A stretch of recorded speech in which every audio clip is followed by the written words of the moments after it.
আসসালামু আলাইকুম। প্রিয় দর্শক, অন্য মঞ্চের আলাপচারিতায় আপনাদের সকলকে আমন্ত্রণ জানাচ্ছি। প্রিয় বন্ধুরা, প্রীতি, সালাম এবং শুভেচ্ছা নেবেন। আমি অনেক আগে একবার বলেছিলাম যে ডক্টর ইউনূসের পতন নিশ্চিত, কিন্তু ডক্টর ইউনূস এখনো ক্ষমতায় আছেন, তিনি চলে যান। সেদিন কেন যাননি এটি নিয়ে আমি এতদিন আসলে কথা বলিনি। আজ একটু ইশারায় বলবো, ইঙ্গিত দেব যে একটা লোকের বেইমানির কারণে সেদিন ডক্টর ইউনূসের পতন হয়নি। সবকিছু সেট ছিল, রেডি ছিল, কিন্তু একটা মানুষ শেষ মুহূর্তে চোখ উল্টিয়ে ফেলেছে। এই মানুষটির আমি নাম বলবো না, কিন্তু আপনারা আহ, আমার বাকি কথা শুনে আমি নিশ্চিত আপনারা বুঝতে পারবেন। এই লোকটা যখন আপনার সাথে কথা বলবে মনে হবে যে তিনি আপনারই লোক, আপনার পছন্দ মতো কথা বলছে। সে যখন পেন্টাগনের সাথে কথা বলে তখন সে পেন্টাগনের লাইনে কথা বলে, যে সে যখন ভারতের সাথে কথা বলে তখন সে ভারতের লাইনে কথা বলে। সে যদি আপনার বন্ধু হয়, আপনার সাথে যখন কথা বলবে মনে হবে যে আপনার লাইনে কথা বলছে, কিন্তু সে সবার লাইনে কথা বললেও সে যখন ডক্টর ইউনূসের সাথে কথা বলে তখন সবাই ভাববে যে সে ইউনূসের লোক। কিন্তু সবার মন জুগিয়ে চললেও সে ভেতরে ভেতরে ছিল জামাতের একজন খাঁটি এজেন্ট, জামাতের লোক। কিন্তু তার এই মুখোশ উন্মোচিত হয়ে গেছে। কিন্তু আজকে বাংলাদেশে আপনি যদি আকাশে, বাতাসে, দেওয়ালে কান পাতেন, আপনি শুনতে পারবেন যে ডাক্তার ইউনূস কি চলে যাচ্ছে, তার পতন কি আসন্ন কিনা। ইউটিউবে যারা কথা বলেন, যারা রাজনৈতিক বিশ্লেষক রয়েছেন, এবং তাদের অধিকাংশের ভাষ্য আপনি গত 2-3 দিন ধরে শুনবেন যে তার পতন নিয়ে একটা আশঙ্কা বাংলাদেশে বিরাজ করছে। আর্মি যে একটা বিতর্কিত ভূমিকায় পড়লো, সেইখানে আর্মিকে হিরো বানানোর যে একটা প্রজেক্ট নেওয়া ছিল সেই প্রজেক্টটা ফেল করেছে, এবং ফেল করেছে তো করেছে, এখন আর্মির গায়ে এমন কালিমা লেগেছে যে সেই কালিমা সহজে যাবে না। সো যেটা বলছিলাম যে ডক্টর ইউনূস এই যে নিজেও খুব আতঙ্কিত হয়ে গেছে, এবং এই আতঙ্কিত হওয়ার লক্ষণ হলো যে তিনি প্রথমে 4টি রাজনৈতিক দল ডেকেছিলেন, পরে আরো কয়েকটি রাজনৈতিক দল ডেকেছেন। সবার কাছে তিনি একটাই অ্যাপিল করেছেন যে এই পরিস্থিতিতে আমার যদি পতন হয় তাহলে আপনাদেরও রক্ষা থাকবে না, স্বৈরাচার ফিরে আসবে, হাসিনা ফিরে আসবে। সুতরাং আমাদের ঐক্যবদ্ধভাবে হাসিনা ফেরাটা ঠেকাতে হবে। মানে নিজেরা যে দোষ করছে, নিজেরা যে দেশের 12টা বাজাচ্ছে, সেটা নিয়ে তাদের কোনো টেনশন নাই, তার একটাই টেনশন। এবং দেখলাম যে এই বটিকা তিনি সবাইকে গেলাচ্ছেন, এবং সবাই তখন হ্যাঁ তাই তো, হাসিনা ঠেকাও, ফ্যাসিস্ট ঠেকাও। নিজেরা দেশটারে যে কোথায় নিয়ে যাচ্ছে, সাধারণ মানুষ যে কোথায় এই মুহূর্তে ইউনূস সরকার সম্পর্কে কি ধারণা রাখছে, কি ভাবছে, সেটা নিয়ে কিন্তু তাদের মাথা ব্যথা নাই। তাদের এখন একটা ভয় ঢুকে গেছে ভিতরে যে হাসিনা আসলে তাদের কি হবে। এবং এই যেসব দল ইউনূসের ডাকে সাড়া দিয়ে দেখা করেছে, তাদের অনেকে আবার বাইরে এসে বলেছে যে যখন আপনি বিপদে পড়েন তখন আমাদের ডাকেন, আমাদের কাছে উদ্ধার চান, কিন্তু আবার আপনি প্রোটেকশন দেওয়ার ব্যাপারে আপনি এনসিপি নামক একটা দলের প্রোটেকশন দিয়ে বেড়ান। সুতরাং দলগুলো যে খুব হ্যাপি তা না, কিন্তু এই জামাতে ইসলামী যারা কাঠি নাড়াচ্ছে পেছন থেকে, এনসিপি, এই দুইটা দল হলো ইউনূসের ডান হাত বাম হাত। আর বিএনপি বৃহত্তর রাজনৈতিক গেমে অ্যান্টি আওয়ামী লীগের জায়গা থেকে, এবং ক্ষমতায় না থাকলেও তারা ছেঁচড়ামি, লুটপাট, দান্দাবাজি, চাঁদাবাজি, খুন খারাপি সবই তারা করছে। তাদের লন্ডনে বসে নেতা ঠিকই বড় অঙ্কের চাঁদাবাজি করছে। সুতরাং তারাও বলা যায় যে এক ধরনের ক্ষমতা উপভোগ করছে। সুতরাং এই অবস্থায় তারাও দেখলাম যে ডক্টর ইউনূসের সাথে এই ডাকলেই ছুটে যাচ্ছে। এত বড় একটা দল বিএনপি, তার যে একটা নিজস্ব রাজনৈতিক স্ট্যান্ড সেটা আমরা দেখতে পাচ্ছি না, পুরো দেউলিয়া একটা অবস্থানে তারা আছে।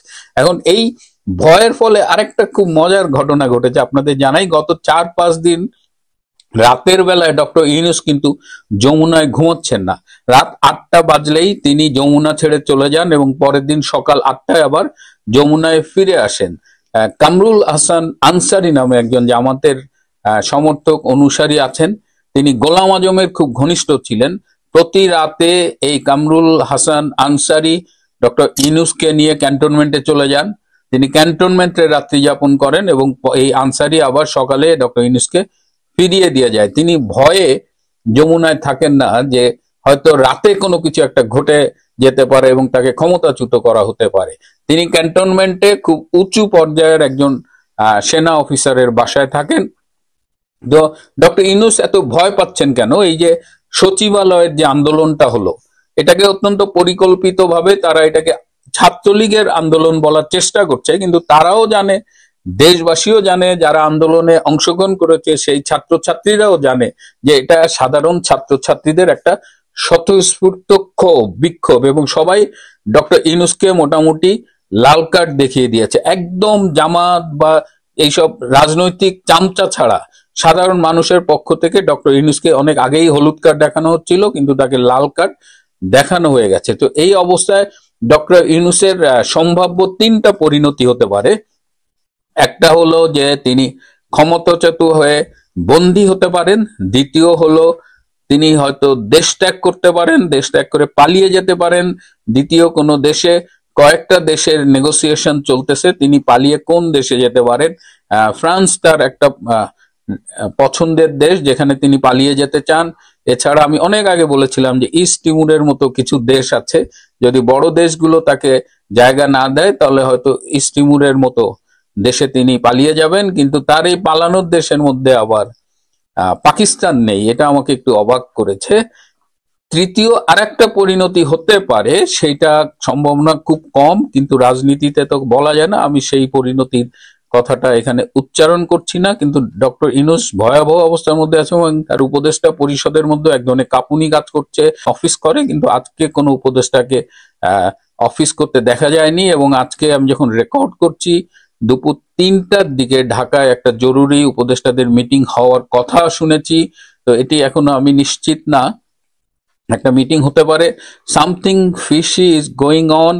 এবং এইবার ডক্টর ইউনূসের হয়তো দিন শেষ হয়ে আসবে এবং এইবার জেনারেল ওয়াকার খান তাকে আর রক্ষা করতে পারবেন না। কারণ এইবারের পরিবর্তন, জনগণের স্বতঃস্ফূর্ত ক্ষোভ এবং জাতীয় এবং আন্তর্জাতিক যে বিষয়গুলো, যে প্রভাবকগুলো কাজ করছে, তার কোথাও জেনারেল ওয়াকার খানকে রাখা হয়নি। কারণ general Waker Khan is very dedicated and committed to Jamaat-e Islam and এই ইসলামিক ফোর্স, এই জঙ্গি গোষ্ঠীর প্রতি কমিটেড। সুতরাং এইবার যদি পরিবর্তন হয় সেটা জনগণের আকাঙ্ক্ষার পরিণতিতেই এই পরিবর্তন হবে এবং এর সাথে আন্তর্জাতিক কিছু প্রভাবক কাজ করবে। এই আন্তর্জাতিক প্রভাবকদের বিষয় নিয়ে আমি এই মুহূর্তে কিছু বলছি না, কিন্তু যে কোনো একটা পরিবর্তনের জন্য অপেক্ষায় থাকুন।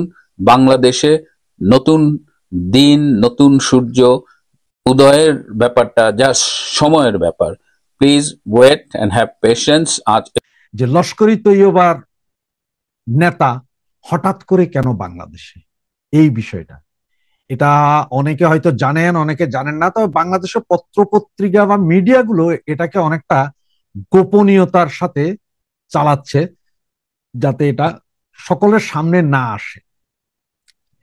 এটা কিন্তু এই যে আজকে লস্কর তৈয়বার যে নেতা সেকেন্ড ইন কমান্ড আমাদের এখানে আছে, সে কিন্তু নিষিদ্ধ সংগঠনের একজন নেতা, এবং যেটা আমাদের জাতীয় নিরাপত্তা, সার্বভৌমত্ব এবং আমাদের ভবিষ্যৎ প্রজন্মের অস্তিত্বের সঙ্গে জড়িত। আপনারা জানেন, সম্প্রতি বাংলাদেশে প্রবেশ করেছেন যে ব্যক্তি, যার নাম শুনলে গোটা দক্ষিণ এশিয়ার নিরাপত্তা বিশেষজ্ঞরা উদ্বিগ্ন হয়ে পড়েন, যার নাম শুনলে ইউরোপ আমেরিকার গোয়েন্দা সংস্থারাও নজর দেন। তার নাম ইফতিয়াস ইলাহি জাহির। তিনি পাকিস্তানের নাগরিক এবং তিনি নিষিদ্ধ সন্ত্রাসী সংগঠন লস্করি তৈয়বা প্রতিষ্ঠাতা হাফিজ সাইদের ঘনিষ্ঠ সহযোগী। আপনারা জানেন যে লস্করি তৈয়বা একটি জাতিসংঘ, যুক্তরাষ্ট্র, ভারত, ইউরোপীয় ইউনিয়ন, রাশিয়া সবার দ্বারা নিষিদ্ধ ঘোষিত সন্ত্রাসী সংগঠন। এর প্রতিষ্ঠাতা হাফিজ সাইদ ছিল 2008 সালে যে মুম্বাইয়ের হামলার যে ঘটনা ঘটেছিল সেটার মূল পরিকল্পনাকারী। সে হামলায় 150 জন নিরীহ মানুষ প্রাণ হারিয়েছে। আপনি হয়তো বলতে পারেন, যার এটা ইন্ডিয়াতে হয়েছে, সেইখানে মুম্বাই হামলা হয়েছে, 160 জন মারা গিয়েছে, আমাদের তাতে কি যায় আসে? সেই চিন্তা যদি করেন তাহলে এখন সে যে আবার এখানে, এইটা আমাদের অনেক কিছুই যায় আসে। সেটাতে এখন যারা বুঝতে পারছেন না, তারা হয়তো 2 দিন পরে, 2 মাস পরে বা 6 মাস পরেও বুঝতে পারবেন। এখন সেই হাফিজ সাইদের ঘনিষ্ঠ সহযোগী ইফতিসাম ইলাহি জাহির বাংলাদেশের সীমান্তবর্তী এলাকায় ঘুরে বেড়াচ্ছেন। বুঝতে পারছেন? তিনি এসেছেন এবং বাংলাদেশের সীমান্তবর্তী এলাকায় ঘুরে বেড়াচ্ছেন। তিনি 25শে অক্টোবর ঢাকায় অবতরণ করেন, তারপরে যান রাজশাহীর চাঁপাইনবাবগঞ্জ, নওগাঁ, রংপুর সহ সব জায়গায় ভারত ঘেঁষা সীমান্ত এলাকায়। তিনি সেখানে বেশ কিছু ধর্মীয় অনুষ্ঠানে, স্থানীয় ধর্মীয় অনুষ্ঠানে বক্তৃতা দিয়েছেন এবং ধর্মীয় বিভিন্ন সংগঠনগুলোর সাথে যোগাযোগ করছেন এবং এমন সব কথা বলছেন যা সরাসরি উস্কানিমূলক, বিপজ্জনক এবং বাংলাদেশের সংবিধান এবং মুক্তিযুদ্ধের চেতনা বিরোধী। তিনি চাঁপাইনবাবগঞ্জের একটা অনুষ্ঠানে বলেছেন যে ইসলামের জন্য আত্মত্যাগে প্রস্তুত থাকতে হবে, ইসলামের জন্য আত্মত্যাগে প্রস্তুত থাকতে হবে। ওকে, আমরা এই ব্যাপারে কোনো ভেজালে যাচ্ছি না, ইসলামের জন্য আত্মত্যাগে প্রস্তুত থাকতে হবে, এটা সবাই বলতে পারে। সন্তানদের প্রস্তুত রাখতে হবে। পাকিস্তান থেকে বাংলাদেশ পর্যন্ত সব মুসলমানরা এক হয়ে ধর্মনিরপেক্ষ শান্তির বিরুদ্ধে একদিন কাশ্মীর পাকিস্তানের অংশ হবে। সেটা কি? পাকিস্তান থেকে বাংলাদেশ পর্যন্ত সব মুসলমান এক হবে ধর্ম নিরপেক্ষ শক্তির বিরুদ্ধে, ধর্মনিরপেক্ষ শক্তির বিরুদ্ধে একদিন কাশ্মীর পাকিস্তানের অংশ হবে। আপনি কাশ্মীর পাকিস্তানের অংশ করবেন কি করবেন না, আপনি কি করবেন না করবেন সেটা আপনার ব্যাপার, আর যাদের সাথে আপনার লেগেছে তাদের ব্যাপার। আমার দেশে এসে এগুলো বলার কারণটা কি? আমার দেশ তো কাশ্মীরের সাথে যাবেন, আমার দেশ তো আপনার সাথেও যাবেন, তাহলে আমার এখানে এগুলো বলার কারণ কি? এটা কিন্তু উস্কানিমূলক কথা। তার মানে এখান থেকে উস্কাচ্ছে ইন্ডিয়াকে, আবার আমাদেরকেও সাথে জড়াইয়া নিচ্ছে। এগুলো কিন্তু একটু মাইন্ডে রাখেন। দেখেন যে কি ধরনের এই উগ্রগামী প্রপাগান্ডা, যার উদ্দেশ্য কিন্তু সমাজের, টোটাল সমাজের ভিতরে ঘৃণা, ধর্মের নামে বিভাজন তৈরি করা, ভারতের উত্তর পূর্বাঞ্চলকে অস্থিতিশীল করা।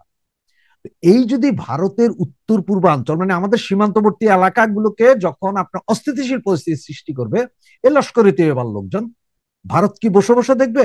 বা সেইটার ক্ষয়ক্ষতি আমাদের উপরেই কি হবে না? কারণ আমাদের এখান থেকে তো সেই উস্কানি দেওয়া হচ্ছে পাকিস্তানের বিভিন্ন ধর্মীয় নেতাদেরকে। আপনাদের কি মনে হয়?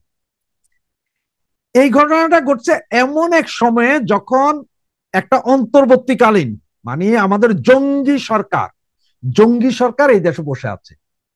এই দেশে এই মুহূর্তে আওয়ামী লীগকে তো আপনার তাড়িয়েই দিয়েছেন। রাজনৈতিক যে শূন্যতা, সেই জায়গায় এই উগ্রবাদী গোষ্ঠীকে আইনা সেই শূন্যতা পূরণ করানোর চেষ্টা করছেন। ইবলিস ইলাহি জাহিরের সফর এই ঘটনারই একটা প্রতীক বলতে পারেন। এটা আমাদের জন্য একটা রেড অ্যালার্ট, বাংলাদেশের জন্য, তাহলে বাংলাদেশের জন্য একটা রেড অ্যালার্ট এই ঘটনাটা। এই ইবতিসাম ইলাহি জাহির শুধু হাফিজ সাইদের সহযোগী তা কিন্তু না। এই লোক পাকিস্তানের সন্ত্রাসী আব্দুর রহমান মাকি, লস্করি তৈয়বা সহ প্রতিষ্ঠিত আমির হামজা, এমনকি ভারত থেকে পালায়ে গেছে যে জাকির নায়েক আছে না, তার সঙ্গে তার সম্পর্ক আছে। এবং এই সংগঠনটার বিশাল নেটওয়ার্ক কিন্তু টোটাল দক্ষিণ এশিয়াতে জঙ্গি নেটওয়ার্ক হিসেবে পরিচিত। এবং এটার পুরো ঘাঁটি, মেইন ঘাঁটি হচ্ছে যেখানে পাকিস্তান। এবং আপনারা 2 দিন আগ থেকে একটা খবর হয়তো দেখতে পারেন যে হামাসের লোকজন নাকি আবার পাকিস্তানে ঢুকতে, যেটার উপর ইসরায়েলের এই মুহূর্তে নজর পড়ছে। এবং তারা যদি আবার এইখান পর্যন্ত এসে যায় তাহলে কি অবস্থা হবে আর বুঝতে পারেন। এখন আপনারা হয়তো বলতে পারেন যে আমাদের এত উদ্বেগ কেন? আমাদের উদ্বেগের কারণ কি? ভাই, এই মানুষটা আমাদের মাটিতে অবাধে ঘোরাফেরা করতেছে, সভা সমাবেশ করতেছে, বক্তৃতা দিচ্ছে। আমাদের সীমান্ত এই মুহূর্তে নিরাপদ না। এখন আমাদের এই সীমান্ত, আমাদের কোমলমতি ভাই বোন যারা মাদ্রাসাতে পড়ে, তাদেরকে এই সব যুব সমাজকে তারা একটা আইডিওলজির ভিতরে নিয়ে যায়, যেটা পাকিস্তান করে, জঙ্গি আক্রমণ বিভিন্ন জায়গায়, সুইসাইড স্কোয়াড করে, সেই ধরনেরই কাজ করবে, যেটা আমার মনে হয়। এবং আমার মনে হয় এটা আমাদের জাতীয় নিরাপত্তার জন্য একটা রেড অ্যালার্ট। এই মুহূর্তে আসলে আমাদের কি অবস্থা? দেখেন, বাংলাদেশ মুক্তিযুদ্ধের চেতনার একটা দেশ, ধর্মনিরপেক্ষতা আমাদের মূল্যবোধ। সুতরাং এই ইসলাম মানে শান্তির ধর্ম, সংবেদনশীলতা, সহনশীলতার ধর্ম। কিন্তু এই ইসলামের নাম দিয়ে যে ঘৃণ্য রাজনীতির সিস্টেম তৈরি করতেছে, এই সিস্টেমটাই হচ্ছে যে আমাদের জন্য বিপদ। এবং এই লস্করি তৈয়বা যখন ঢুকা শুরু করেছে, সুতরাং আমরা এই বিপদ থেকে আসলে উদ্ধার পাওয়া এখন খুবই দ্রুত করা উচিত। না হলে বাংলাদেশ জঙ্গিবাদীর আস্তানায় পরিণত হবে। এখনই জঙ্গিবাদীর আস্তানায়, যেটা আরো বেশি আস্তানায় পরিণত হবে।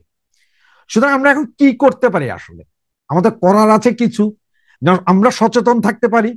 মিডিয়া যদি পারে, মিডিয়া যদি সাহস করে এই সন্ত্রাসী এদের মুখোশ যদি উন্মোচন করে দেয়, এটা হয়তো আমাদের জন্য ভালো হবে। মিডিয়া রিপোর্ট করতে পারে, সন্দেহজনক কার্যকলাপ দেখলে আইন শৃঙ্খলা বাহিনীকে আমরা জানাইতে পারি, তরুণদেরকে বুঝাইতে পারি ধর্মের প্রকৃত অর্থ শান্তি, ঘৃণা, এটা আমাদের বিভিন্ন হুজুর ইমাম যারা আছেন তারা বুঝাইতে পারে। সুতরাং আমাদেরকে এখন ঐক্যবদ্ধ থেকে এই দেশটাকে জঙ্গিবাদীর হাত থেকে রক্ষা করতে হবে। যদি আমরা এই জঙ্গিবাদীর হাত থেকে এই দেশ রক্ষা করতে না পারি, তাহলে আসলে যে কি হবে সেটা হয়তো আপনারা কল্পনারই বাহিরে। এখন এই অবস্থায় আমরা, আপনার কিছু ভিডিও ফুটেজ দেখছেন, আমরা আরো কিছু ভিডিও ফুটেজ মাঝে মাঝে আপনাদেরকে দেখিয়ে গিয়েছি, যেগুলো আপনারা দেখেছেন। এবং লস্করি তৈয়বার ব্যাপারে আপনারা যদি জাস্ট একটু গুগল সার্চ করেন, তাতেই পেয়ে যাবেন যে অরিজিনাল লস্করি তৈয়বাটা কি জিনিস এবং এই লোক কি জিনিস, এরা কেন বাংলাদেশে, এবং এদের বাংলাদেশে আসার পেছনে কার কার হাত আছে, সেইটা এখন আপনাদের বের করতে হবে। ভারতে নির্বাসিত বাংলাদেশের প্রধানমন্ত্রী শেখ হাসিনা তার নীরবতা ভেঙেছেন বেশ কিছুদিন আগে। বিভিন্ন অডিও ভিডিও ভাষণ দিয়েছেন তার কর্মী সমর্থকদের উদ্দেশ্যে, কিন্তু এই প্রথম তিনি কোনো সংবাদ মাধ্যমে ইন্টারভিউ দিলেন, তাও একটি নয়, তিনটি গণমাধ্যমকে একই দিনে আলাদা আলাদাভাবে। ব্রিটেনের ইন্ডিপেন্ডেন্ট, রয়টার্স ও এএফপি, এই তিনটি গণমাধ্যমে দেওয়া সাক্ষাৎকারগুলি 29শে অক্টোবর মানে গতকাল সেটা প্রকাশিত হয়েছে, যা 2024 সালের 5 আগস্ট ক্ষমতাচ্যুত হওয়ার পর শেখ হাসিনার প্রথম আন্তর্জাতিক সংবাদ মাধ্যমের সাথে সাক্ষাৎকার। তিনটি সংবাদ মাধ্যমই দাবি করেছে যে তাদের সাক্ষাৎকারটি এক্সক্লুসিভ, মানে শুধু তাদেরই দেয়া, এবং সেটা হচ্ছে প্রথম। যেহেতু একই দিনে সাক্ষাৎকারের পদ্ধতি কীরকম ছিল, রয়টার্সের পক্ষে নয়াদিল্লি থেকে ইমেলের মাধ্যমে সাক্ষাৎকার নেন কৃষ্ণা এন দাস, সরিতা চাগান্তি সিং এবং ঢাকার রুমা পল। এএফপির সাক্ষাৎকারটি লিখিত নেন নয়াদিল্লি থেকে এই নেওয়া হয় এই লিখিত সাক্ষাৎকারটি, তবে সাক্ষাৎকার কে গ্রহণ করেছেন তার নামটি প্রকাশ করা হয়নি।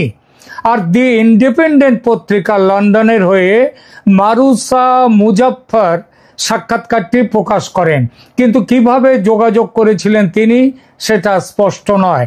সেটা আমাদের দেখারও দরকার নেই, কারণ এই তিনটি হচ্ছে খুব নামকরা সংবাদ মাধ্যম। তিনটি সাক্ষাৎকারের মূল বিষয়গুলি নিয়ে আলোচনায় যাব, তবে তার আগে সাধারণভাবে যে কথাটি বলার তা হলো, দেশের মানুষকে বর্তমান ভয়াবহ সংকট থেকে বাঁচাবার জন্য শেখ হাসিনা যে এবার জেগে উঠেছেন সেটা স্পষ্ট হয়েছে তার এই সাক্ষাৎকারগুলিতে। যেভাবে বাঘিনী মা তার সন্তানদের বাঁচাতে শত্রুর ওপর ঝাঁপিয়ে পড়ে, সেভাবেই তিনি তার দেশকে ও দেশের মানুষকে রক্ষার কাজে ঝাঁপিয়ে পড়বেন আগামী দিনে। সেগুলো এই সাক্ষাৎকারগুলো দেখলেই শুনলেই বোঝা যায়। আর এই চলার জন্য তিনি যে ইতিমধ্যেই কূটনৈতিক বিচারে অনেকখানি এগিয়ে গিয়েছেন, কাজ শুরু করে দিয়েছেন, সেটা এই সাক্ষাৎকারগুলোকে ভালোভাবে বিশ্লেষণ করলে পরিষ্কার বোঝা যাবে। প্রথমে একটু আলাদা আলাদা করে কি বলা হয়েছে সাক্ষাৎকারগুলোতে একটু সেই ধারণা দিই। দ্য ইন্ডিপেন্ডেন্টকে দেওয়া সাক্ষাৎকারে বাংলাদেশের সাবেক প্রধানমন্ত্রী শেখ হাসিনা তার বিরুদ্ধে তোলা অভিযোগগুলো নস্যাৎ করে দিয়েছেন। আন্দোলনকারীদের ওপর হওয়া দমন পীড়নের নির্দেশ দেওয়ার অভিযোগ যেটা এসেছে তার উপর তিনি অস্বীকার করেছেন। হত্যাকাণ্ডের জন্য ব্যক্তিগত দায় তার নেই একথা বলেছেন। তিনি বলেছেন, একজন নেতা হিসেবে আমি চূড়ান্তভাবে নেতৃত্বের দায়িত্ব নিই, কিন্তু এই যে দাবি করা হচ্ছে যে আমি আদেশ দিয়েছিলাম জনতার উপর গুলি চালাতে, এটা সম্পূর্ণ ভুল। হাসিনা আরো দাবি করেন যে তার সরকার প্রথম হত্যাকাণ্ডের একটি স্বতন্ত্র তদন্ত শুরু করেছিল, যা পরবর্তীতে অন্তর্বর্তী সরকার বন্ধ করে দেয়। ডাল মে কুছ কালা হ্যায়। মৃতদের জন্য তা সে আন্দোলনকারী বা নিরাপত্তা বাহিনীর সদস্য যেই হন না কেন, তাদের মৃত্যুতে, সবার মৃত্যুতে তিনি গভীর শোক প্রকাশ করেছেন, কিন্তু সেই মৃত্যুর জন্য নিজের দায় স্বীকার করে ক্ষমা তিনি চাননি। কারণ তিনি বলেছেন ক্ষমা চাওয়ার মতো কোনো ব্যক্তিগত অপরাধ তিনি করেননি। যদিও এই মিথ্যে অভিযোগের ভিত্তিতে তার বিচারের ব্যবস্থা করেছে বাংলাদেশের বর্তমান অবৈধ ইউনূস সরকার, এবং প্রহসনমূলক সেই বিচারে বাংলাদেশের প্রসিকিউটররা তার জন্য মৃত্যুদণ্ড দাবি করছেন, এবং বিচার পর্ব শেষ হওয়ার আগে মৃত্যুদণ্ডের রায় পর্যন্ত লেখা হয়ে গেছে বলে তিনি স্পষ্ট জানিয়েছেন। এই বিচারকে রাজনৈতিক প্রতিহিংসা দ্বারা চালিত একটি প্রহসনের বিচার বলে অভিহিত করে তিনি বলেন, আইসিটি হলো একটি প্রহসনের আদালত, যার সভাপতিত্ব করছে একটি অনির্বাচিত সরকার, যা আমার রাজনৈতিক প্রতিপক্ষদের নিয়ে গঠিত। এই বিরোধীদের অনেকেই আমাকে সরিয়ে দিতে যা কিছু করা দরকার তা করবে। আমার পরিবারের ইতিহাসের কারণে আমি আমাদের দেশের রাজনৈতিক হত্যার ইতিহাস সম্পর্কে জানি। আমার চেয়ে বেশি জানে, বেশি সচেতন আর কেউ হতে পারে না, এবং আইসিটি দ্বারা এই পদক্ষেপটি সেই কুৎসিত ঐতিহ্যের অংশ। হাসিনা গত বছরের প্রতিবাদের সময় তার গৃহীত ব্যবস্থাকে সমর্থন করেন এবং বলেন, সহিংস বিদ্রোহে মৃত্যুর সংখ্যা নিয়ে প্রশ্ন আছে। 1400 পরিসংখ্যানটি স্রেফ প্রচারের উদ্দেশ্যে আইসিটির জন্য উপকারী, কিন্তু সংখ্যাটি ঠিক নয়। কারণ জাতিসংঘ তার মানবাধিকার কমিশন যে রিপোর্ট করেছে, সেই রিপোর্ট লিখেছে জামাতের ছাত্র শিবিরের এক কর্মী, এক নেতা। তিনি বলেন যে সরকারের প্রতিক্রিয়া সেই সময় সদিচ্ছায় জীবনের ক্ষয় কমাতে পরিচালিত হয়েছিল, যখন প্রতিবাদ ভয়ঙ্কর রূপ নিচ্ছিল। এবং হাসিনা দাবি করেন যে সহিংসতা তার সরকারের নির্দেশের কারণে নয়, বরং মাঠে উপস্থিত ছিলেন যে নিরাপত্তা কর্মকর্তা, তাদের নেওয়া সিদ্ধান্ত। কারণ অভিযোগগুলো আপোষপূর্ণ সাক্ষ্য এবং প্রমাণের উপর নির্ভর করে, যা একটি অনির্বাচিত সরকারের রাজনৈতিক লক্ষ্য পূরণের জন্য ম্যানিপুলেট করা হয়েছে এবং প্রসঙ্গের বাইরে নেওয়া হয়েছে। মূল সিদ্ধান্তগুলি যেগুলো নিরাপত্তা বাহিনী নিয়েছে, তারা দেশের সুপ্রতিষ্ঠিত অপারেশনাল নির্দেশিকা অনুসরণ করেছিল। পুলিশকে বন্দুক দেয়া হয়েছে তার প্রয়োজনে সেটা ব্যবহারের জন্য। যখন তাদেরকে পুড়িয়ে মারা হচ্ছে, তখন তারা সেগুলো ব্যবহার করবে না, এটা কোনোদিন হতে পারে না। এই নির্দেশিকাগুলো নির্দিষ্ট পরিস্থিতিতে আগ্নেয়াস্ত্র ব্যবহারের অনুমোদন দেয়। গত বছরের 5 আগস্ট দেশ ছেড়ে যাওয়ার সিদ্ধান্তের কারণ হিসেবে তিনি বলেন যে প্রয়োজনের তাগিদে তিনি কাজ করেছিলেন। তিনি বলেন, আমি যদি থেকে যেতাম তাহলে আমার জীবনই বিপদে পড়তো না, আমার চারপাশের মানুষদের জীবনও বিপন্ন হতো।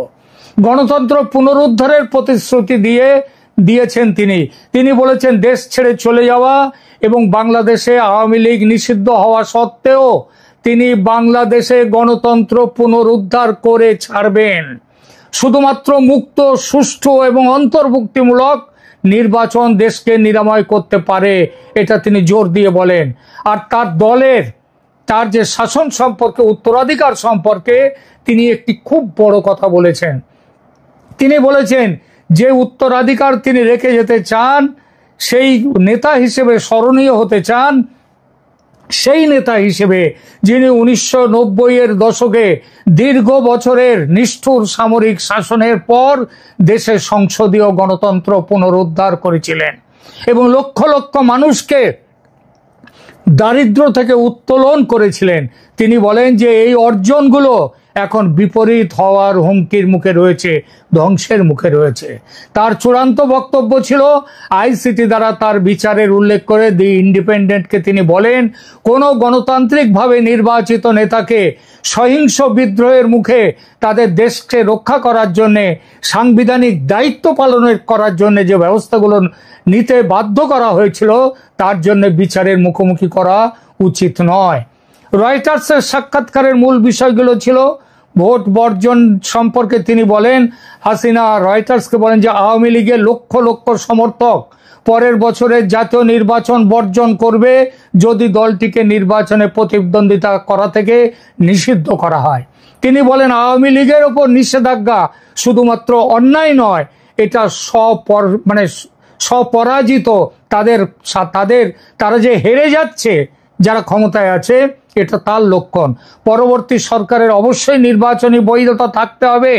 লক্ষ লক্ষ মানুষ আওয়ামী লীগকে সমর্থন করে, তাই বর্তমান অবস্থায় তারা ভোট দিতে পারবে না। আপনি লক্ষ লক্ষ মানুষকে তাদের ভোটাধিকার থেকে বঞ্চিত করতে পারবেন না যদি আপনি এমন একটি রাজনৈতিক ব্যবস্থা চান যা কাজ করে, যা গণতন্ত্রের পক্ষে থাকে। গণতন্ত্র আনতে গেলে আওয়ামী লীগকে রাখতেই হবে।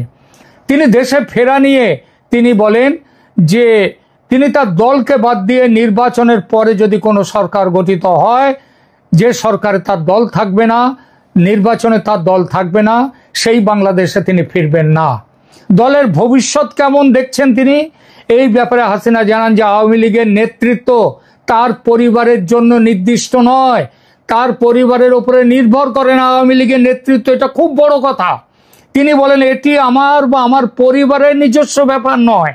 বাংলাদেশের জন্য আমরা যে ভবিষ্যৎ চাই তার জন্য সাংবিধানিক শাসন এবং রাজনৈতিক স্থিতিশীলতা ফিরে আসতে হবে। কোনো একক ব্যক্তি বা পরিবার, সে আমার পরিবারেরই হোক না কেন, তার উপর দেশের ভবিষ্যৎ নির্ধারণ করে না।